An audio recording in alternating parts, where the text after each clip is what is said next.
Here's a quick video on how to rebuild the fuel pump on on the Pioneer 700, but I believe it'll work on a lot of the Pioneer setups, the 1000s, and the 700s through most of the years that they've been made.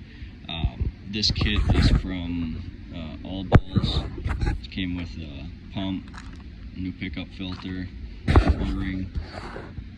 So basically, once you get the pump out of the machine, I noticed there's a lot of videos on that, but nothing once you get to this point. A lot of people are just replacing the assembly rather than the pump itself. You'll have two electrical connections up here. This black one goes on the inside.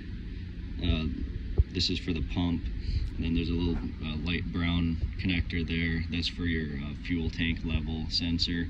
That's going to go on the outside clip here. So you're going to have to undo those. They're kind of routed through here. A couple of these different clips. You'll have to undo that. This hose is kind of routed through some of these clips. You'll have to undo that. But once you get those electrical connections undone, you have to take a pair of needle nose pliers, a couple little circlips that hold these long shafts into this outer housing here, and the one is spring loaded, obviously. Once you get those out, you should be able to kind of remove this upper section from this lower housing. Would be around this pump housing here. And so once you remove this top section, you'll be left with basically this pump housing that will be inside of this other little housing here. And it took me a couple minutes to figure out how that came apart, and so I figured I would show you that here. You've got a couple little clips. I colored them in with a Sharpie so you'd be able to see the shape of them easier. You can see they've got the little teeth on either side there. So those, let me get something to point with here. So those teeth there are going to hold right on the edge of this. There's going to be two of those.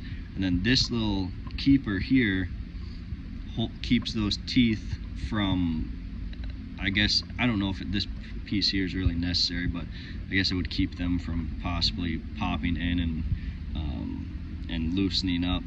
But basically, in order to remove them, you'll have to take something, pry up this center piece, and then at the same time pinch these so that they can fit up into this little channel there.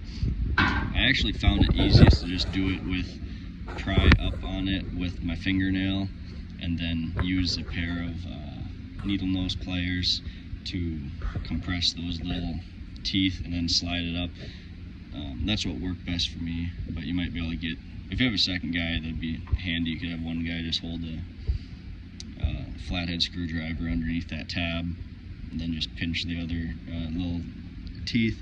But you'll have two of those to do, and then right